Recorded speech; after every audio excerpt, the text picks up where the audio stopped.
Hello everyone and welcome to a brand new episode of the Sports Insight with your host Alamdar Khan. And yes, as you know, we give you sports information from all across the globe. You guys can surely reach out to us on our social media handle, which is @ Indus News Sports. That basically works both for Twitter and for Instagram. But anyways, we'll go to the headlines first. And yes, from the world of NBA, Chris Paul finally lifts Phoenix Suns past LA Clippers into the first NBA Finals since 1993.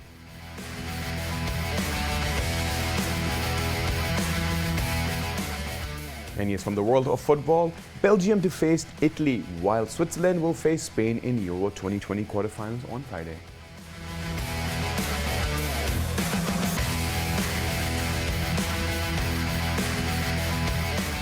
And yes, from the world of tennis, we're talking about Wimbledon. Novak Djokovic stumbled into the third round by beating Kevin Anderson.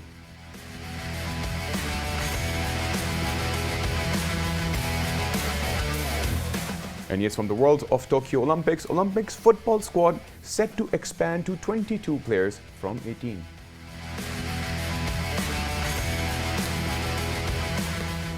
And yes, those were the headlines, and talking about the in-depth analysis, obviously within the world of NBA, because finally Clippers have managed to be eliminated from the entire tournament for the fact that Phoenix Suns outrun them, winning 4-2. But anyways, to discuss the in-depth analysis, we have with us Josh. Josh, welcome to the show. Hey, thank you very much. Always happy to be back. Great. So, Josh, this was a big game in terms of NBA for the LA Clippers. They struggled enough to be where they are right now. Obviously, they could not qualify for the finals, and Phoenix Suns definitely outrun them in every possible way. So, what's your take from this journey, and then we can discuss further games, obviously how they actually got here. So what's your take on the entire match? Of course, it was a great game. It was something that you felt kind of from the tip that maybe this was going to be Phoenix's night. It just felt like the Suns kind of had some momentum from the very get-go. Obviously, the Clippers missed Kawhi Leonard, but they also got bit by the injury bug this series as well, with Zubac, their center, who also got hurt. He played some great minutes for them, especially for the Phoenix. Their center, who is an emerging star, DeAndre Ayton, who played unbelievable. It was almost like a coming out party for him this series, which is quite the time to play your best basketball. But the Clippers definitely missed his presence down low. And then, of course, Kawhi Leonard's one of the most clutch performers that the NBA has seen in a long time. Right. So they definitely missed his presence, but yeah, last night it just felt like it was Phoenix very early, and the third quarter, really, they separated themselves. It was Chris Paul. Chris Paul did it again, and it was pretty awesome to see him do it in front of his old home crowd in LA. As you know, Chris Paul played for the Clippers for about 6 seasons, so you know that he was feeling pretty good. He had 41 points and just played the point guard position just perfectly. And it's what we've seen him do for so long, but it's now he finally has the chance to do it on the big stage and is headed to the NBA Finals. Right, and if we look back into the first 2 games of the LA Clippers and Phoenix Suns, where Chris Paul was missing due to the COVID situation, obviously, that was one thing, and both the games were obviously won by LA Clippers. So what do you see now is the right time to be there to win the title? Because we'll surely come up to obviously Bucks and Hawks, but I think right now Phoenix Suns are surely on fire. You nailed it. I love how you worded that. The Suns definitely are on fire, and they missed Chris Paul the first couple games. They were able to sneak away a win still, which was huge. But you just see it. Everybody's said it all along, all postseason, that this is just a battle of attrition. The survival of the fittest. Whoever's healthiest is advancing. And we're seeing that. It's crazy that we've seen as many injuries as we have this season. But looking at Phoenix's roster, they were without Cam Johnson, one of their best 3-point shooters last night. They said he was out with non-COVID illness. But besides that, and besides Chris Paul's COVID, everybody's been relatively healthy. And by far, they've been the healthiest team in the playoffs. With Milwaukee missing Giannis and with Atlanta missing Trae Young. But yeah, they look amazing. Chris Paul is playing perfect basketball, and it's the perfect time to do it. And absolutely. And I think in terms of most of the teams actually lost their teammates or members injured due to injuries and stuff, because of which they could not be where they're supposed to be. And I think the strategy-wise, I think this entry of Chris Paul was so looking forward for. So I think it is right now I think if we roll the dices, we would surely look at Suns spot on in that final. But I would also want to switch direction towards Bucks versus Hawks, because now Giannis has that left knee injury. I think it was a very, very terrible thing that actually happened. And if we look back into their game, the last game, 110-88, they lost against the Hawks. Obviously, their entire morale instantly collapsed the moment in the third quarter when Giannis had that injury.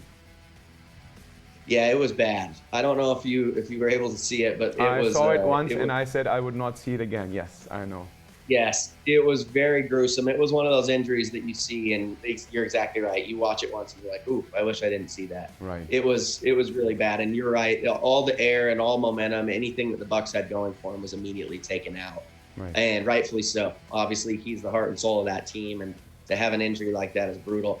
A report came out yesterday that he has no structural damage and did not tear anything in his knee, which is honestly a miracle, seeing how bad it was. Right. But I would be shocked if he's able to play another game this series, and we'll have to see if they are able to advance, if he can play in the finals. But yeah, before that, it was Trae Young who, in the game prior, accidentally stepped on a ref on his foot.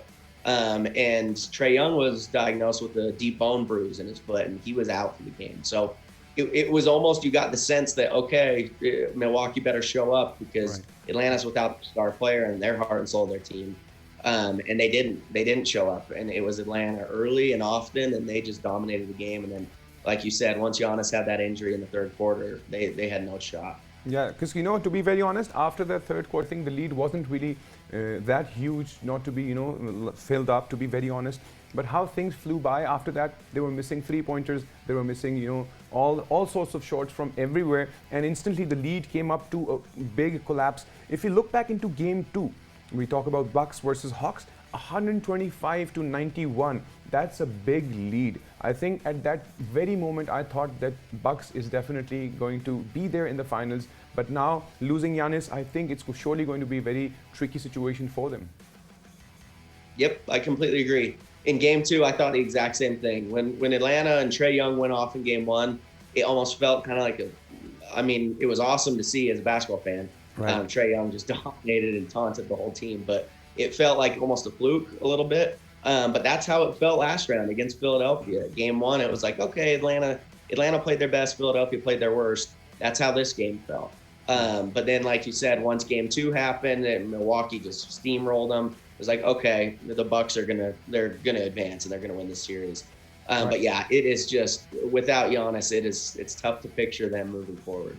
I think now Milwaukee Bucks have to maybe strategize the next game, obviously, which is tomorrow, very close and very, they'll have to think about it very clearly, what strategy to apply, because if they take the pressure of which they took in the last game, obviously losing Giannis, and I think that would probably was the collapse reason for them, because I still think they still have a lot of potential, but it all depends on what strategy would they be opting for. Yeah, you're absolutely right. It's going to be a ton of Chris Middleton. He's got to be their go-to guy. He's another max player who's on their team who is an unbelievable scorer. Right. He's going to have to step up, and all the role players around him are going to have to step up as well. Drew Holiday is going to have to carry a huge offensive load. They're going to have guys like PJ Tucker actually make some of those open looks he's getting from the corner. Right. Same with their other shooters like Brook Lopez, Bryn Forbes, players like that. So yeah, that's going to, I would imagine it's going to be interesting to see their game plan, but I would imagine it's going to be, hey, let's give Middleton the ball. He's got to carry us. Who knows how long. You've got to have the mindset that, hey, we're going to play without Giannis. So just let's focus, do what we possibly can here, because no matter what we do, it's not going to speed up the process of bringing Giannis back. Right. Josh, I would also want to, as the finals are closing in, sure, there are a lot of rumors about the trading happening in the world of NBA. And, if you want to put in some in-depth analysis of what's truly happening right now, obviously a lot of inside news and inside scoop that you have of the trading side. Absolutely. It's all Damian Lillard, the Portland Trailblazers all-star guard, who we've seen is just absolutely unbelievable, the crazy shot maker. That's what all the rumors have been about. So the latest is we're still waiting to see if he demands a trade out of Portland. Right. On Philadelphia's side, it's going to be very interesting to see what they do with Ben Simmons. Obviously, he had a very disappointing end of the season.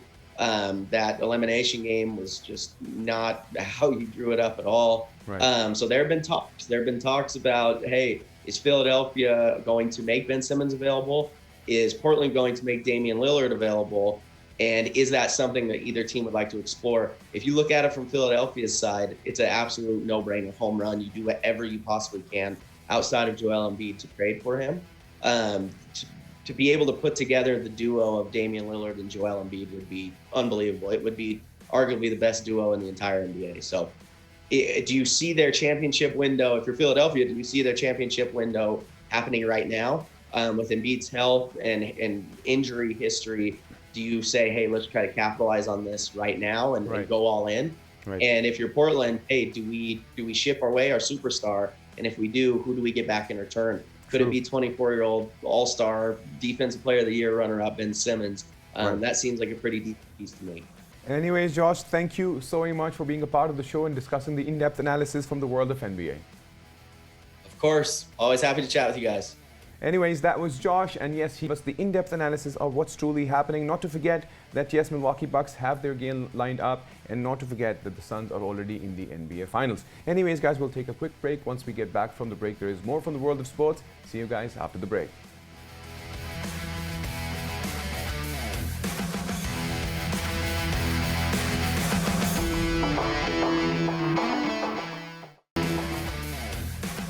And yes, welcome back from the break. And yes, before the break, we were discussing the world of NBA and how exactly things are shaping up for the finals of the NBA. But not to forget that we have to talk about more sports, and definitely we're going to talk about Euro 2020. And to discuss Euro 2020, because upcoming, quarterfinals are on the way and they're going to be super interesting. So to discuss the in-depth analysis of them, we have with us Patrick Kendrick all the way from Italy. Patrick, welcome to the show.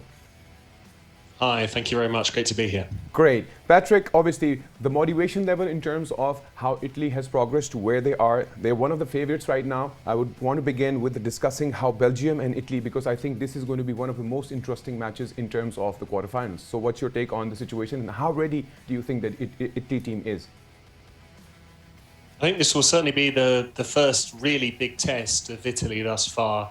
The group stage was relatively benign, although we saw with Switzerland against France that they were no pushovers. So I think the Austria game certainly gave the Azzurri a wake-up call, having to go to extra time, having to win that game late on. But that hasn't necessarily affected them too much in terms of fatigue, because they've had more recovery time than Belgium. But Belgium are the number one ranked team in the FIFA rankings for a reason. They still have a lot of quality players. This is arguably the last opportunity for their golden generation. We've seen it with the ages of their back three, really, with Vermaelen, Vertonghen and Alderweireld. That they are all getting on a bit, but the same goes for even Witsel in midfield, who's now into his 30s. We're expecting to see him in the press conference later on tonight. Roberto Martinez will be joined by Axel Witsel. So both of those countries will be speaking to the media later on tonight. We'll have a bit more of an insight into that match. There are question marks over the fitness of two of Belgium's biggest players, Eden Hazard and Kevin De Bruyne. Yeah. So Italy will be hoping that they're not involved, although the coaches and the players involved will always say they'll want to play the opposition at full strength. Right. But Italy certainly have what it takes to get past Belgium, but it's a very challenging side of the draw. That's been a real feature, I think, of this tournament, the fact that it is quite lopsided. You know, we saw France go out, Germany go out against England, and on that side of the draw where Italy are, there's Belgium there, there's obviously Spain there, so there looks like there's going to be a quality semi-final to come, but a quarter-final which is already mouth-watering, and it will be played in Munich. So yeah, plenty to be excited about in that game. But I think Italy can get it done. I think their impressive unbeaten run has given them a lot of confidence. I think they benefited from playing their 3 group matches in Rome, and they're scoring goals. Everyone feels involved in the project, and Roberto Mancini's got a lot of plaudits. Right. But now comes the first big test of their credentials. Well, that would be definitely interesting. And if you look back how Belgium actually managed to get where they are, they managed to defeat Portugal, and I think that was one interesting match. But the interesting part was definitely the second half of the match. If you remember, the possession was pretty much with the Portugal team, and they managed to make so many shots on target. But I remember that one specific try that they did at the very end was at the literally hitting the goal post. So obviously they have gone down, and I think they would surely be upset about it. But right now, Belgium needs to gear up their strategy, because I think in terms of how the Italian team is ready, I think it would be super interesting to see, because Lukaku is definitely out there. But yes, as you mentioned that, two players are surely getting off, but let's see how things flow by. So what's your take in terms of the strategy? What strategy do you think? Would Italy be on the offensive side or the defensive side? It's a very tough one to call, because I actually saw quite an interesting take. In Portugal, they've often been accused of being negative, despite the embarrassment of riches they have from an attacking perspective. Fernando Santos, the coach, was often focusing on being solid first, defending well, and it was almost ironic because Belgium essentially employed or adopted that game plan against Portugal, got that goal from Torgan Hazard, and then they were able to manage the game. Of course, you need a bit of luck. We saw that with England against Germany. I'm sure we'll get onto that when Thomas Müller missed. Right. But similarly, Belgium had that good fortune, Rafael Guerreiro hitting the post, as you said. So it's very interesting to see how Belgium set up, because on paper they're a very attacking team.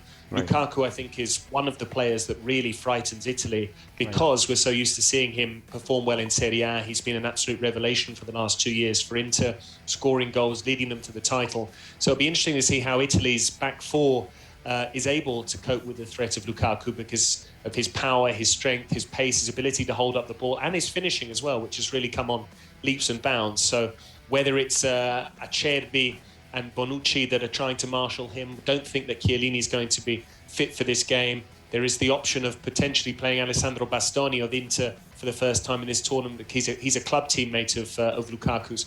So I'm very interested to see how Belgium set up. It's been this 3-4-3 under Roberto Martinez. So I think the wide areas will be very interesting to see whether Spinazzola can continue to be that big attacking threat for Italy, whether Belgium are able to control him, because no one's managed to do that thus far. And then I think it will come down to the two goalkeepers, two of the best goalkeepers in the world, Ciccio Donnarumma on the one hand for Italy and Thibaut Courtois for the Belgians on the other. Right, we're so looking forward for this quarterfinal, and I would definitely want to jump over to the second quarterfinal that I would want to discuss, which is Sweden facing Spain. Obviously, Spain making those massive goals. Obviously one of them was the own goal against Croatia, but ultimately 5-3. That's a big number and a high-scoring game. How they managed to get here. But what's your take on the situation that has drafted now for Switzerland and Spain in the quarterfinals? Yeah, I think Spain are definitely a team to watch. I could see them winning the entire competition.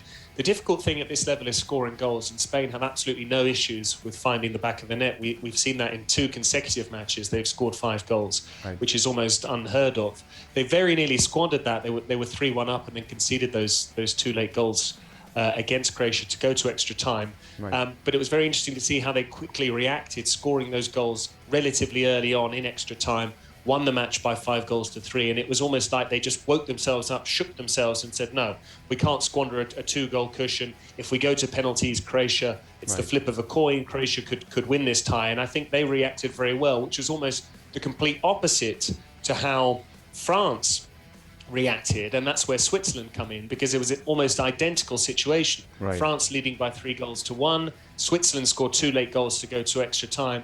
And France, despite being the world champions, despite being the most hotly fancied team in the entire competition, right, having such a deep squad, they weren't able to do what Spain did, which was essentially say, no, come on, let's sort this out. Right. We need to win this match in extra time.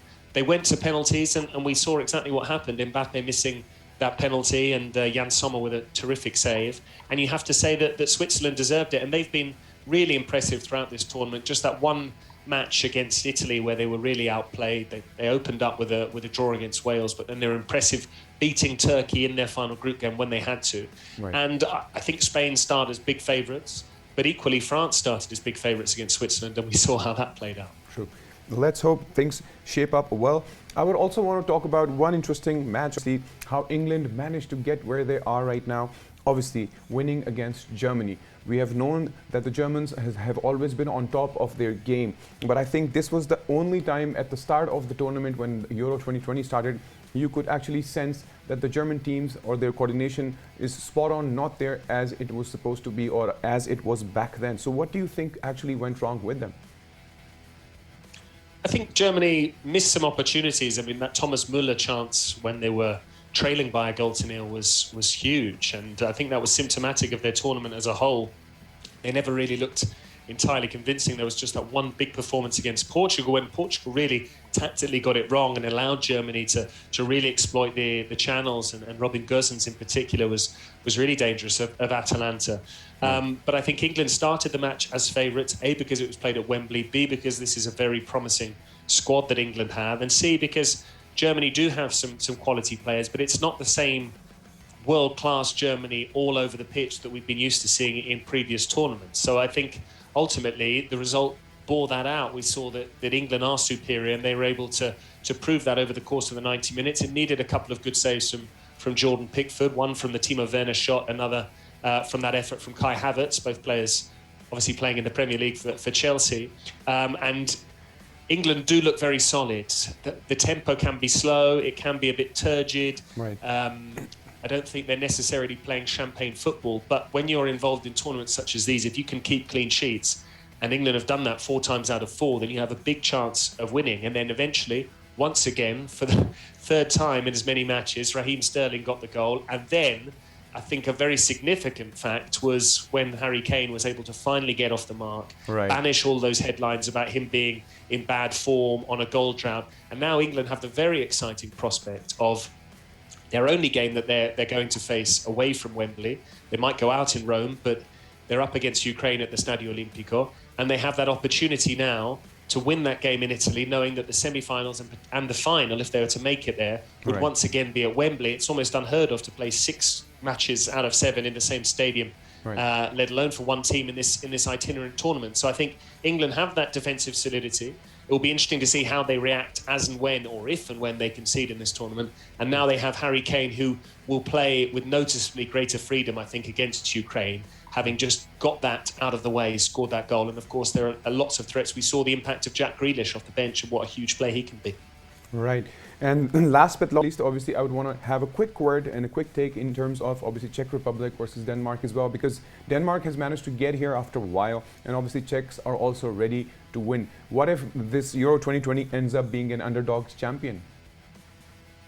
It could well be. I mean, it's interesting that it's these two countries coming up against one another, so we'll see one of them in the semi-finals, because Denmark won the Euro in 1992 in Sweden, funnily enough, when they weren't initially qualified, and they took part because of Yugoslavia pulling out, and they won that tournament. It was a very good team with Peter Schmeichel and the Laudrup brothers and so on and so forth. And then the next tournament on from that, Czech Republic made it to the final. That was Euro 96 in England. They were beaten by Germany, that Oliver Bierhoff golden goal. But so these are teams that do have pedigree and do have good history, and I think we're seeing the benefits of momentum. Czech Republic have that. They were able to take advantage of that Dutch red card from Matthijs de Ligt, and then they pushed on, and again they were able to expose the pressure really on Holland and their coach Frank de Boer. Patrick Schick has been scoring goals. You need someone to score consistently if you are to have success in a tournament, and he's done exactly that. Well, whereas Patrick, Denmark, let's hope for the best in terms of these quarterfinals. I would surely want to reach out to you once the semifinals are completed. Thank you once again for your in-depth analysis with Euro 2020. My pleasure. So that was Patrick, and obviously he gave an in-depth analysis with what's truly happening in the quarterfinals. So we'll surely have a better situation by the end of the week. So we'll probably talk more about after the quarterfinal gets done. So we'll surely discuss more on Monday, hopefully. Anyways, we'll switch over to the world of tennis. Yes, as discussed, Wimbledon is still underway, and Djokovic stumbled into the 3rd round by beating Kevin Anderson, and he won 6-3, 6-3, 6-3 at Anderson in Wimbledon. And Djokovic seeks his 6th Wimbledon title, and he's super excited to do this, and I think this would be super interesting. And the biggest issue is definitely with him is the grass, but let's hope he does the best. And Audrey Seppi is going to be either he's going to face him or Dennis Kulda. So let's see how things go for them in terms of Wimbledon. I'll quickly jump over to the world of Tokyo Olympics. Yes, talking about Tokyo Olympics, there have been a lot of speculation in terms of the whole COVID-19 situation, and they wanted to discontinue it, but now that they're continuing, so they've talked about the football squad. It's set to expand to 22 players from 18 different countries. So let's see how things develop for them in expansion. We'll be seeing 4 backups considered to be part of the full squad. So let's see how things develop in terms of the Tokyo Olympics as well, and we'll surely be updating you in terms of what's truly happening in the world of Tokyo Olympics. But anyways, guys, if you want to reach out to us, you can on our social media handle, which is @Indus News Sports. Till then, take good care of yourselves, and bye-bye.